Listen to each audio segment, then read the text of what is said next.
In this recording, I'll be answering the question, how does your product engage with audience and how would it be distributed as a real media text for CCR 2?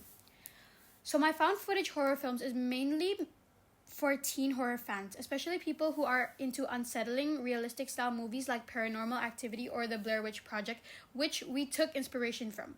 I picked this audience because found footage works best when it feels real, and Gen Z horror fans love immersive, eerie stuff that makes them feel like they're watching something they shouldn't be. Plus, with how much we're on social media, people are used to watching raw, unedited videos, so the found footage format feels natural. The movie is aimed at horror fans aged 16 to 25, mostly teens and young adults who are into creepy internet-style horror like analog horror and lost footage mysteries. They're the type of audience who doesn't just watch horror, they break it down, analyze hidden details, and try to solve the mystery. What makes my movie work for them?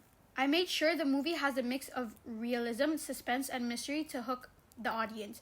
First, the characters feel like the actual people. They joke around, mess with the camera, and do dumb things just like real friends would. There's no over-the-top acting or forced dialogue. It's all meant to feel like a real unedited video, like something you'd find randomly on YouTube.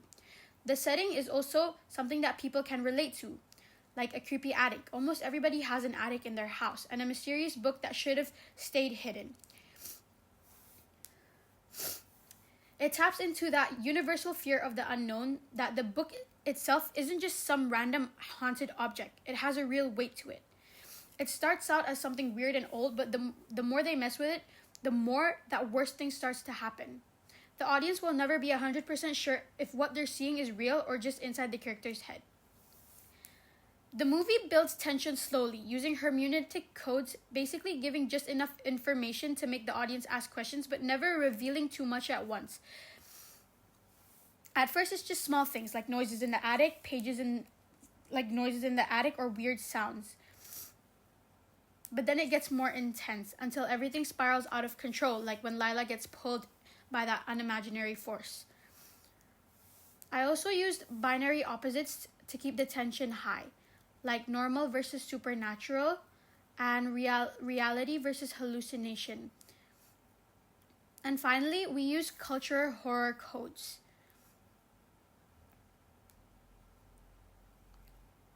Like the fear of the unknown, isolation, and cursed objects. All things that horror fans already associate with scary movies. Also, because it's found footage, there's also that is this real feeling, which makes people pay closer attention to the movie.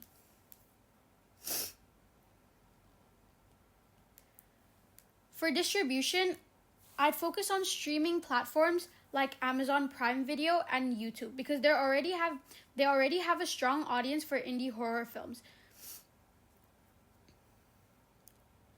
I could also drop parts of it accidentally online, like fake leaks on Reddit or YouTube to build hype before the official release.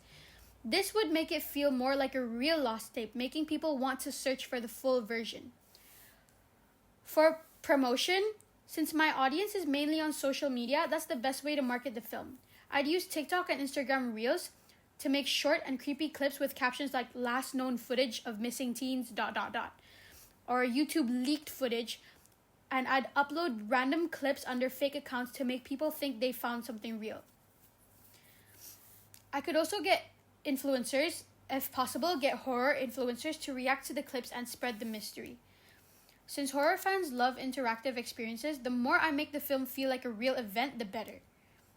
For exhibition, most people today prefer streaming over theaters, especially for found footage, because it feels more real when watched alone or on a screen. Watching a found footage horror movie on your phone or laptop at night makes it feel like an actual lost tape, which adds to the fear of the audience. With that said, I'd still do special event screenings at horror film festivals or midnight screenings in indie theaters. Found footage horror works really well in dark, quiet settings where the audience can feel trapped in the experience. So yeah, my film is designed to feel as real as possible, using a mix of creepy storytelling, viral marketing, and an unsettling found footage experience. If done right, this won't just be a movie. It'll feel like a real case that people can't stop talking about. The kind of horror film that lives on the internet long after it's been released. Thank you.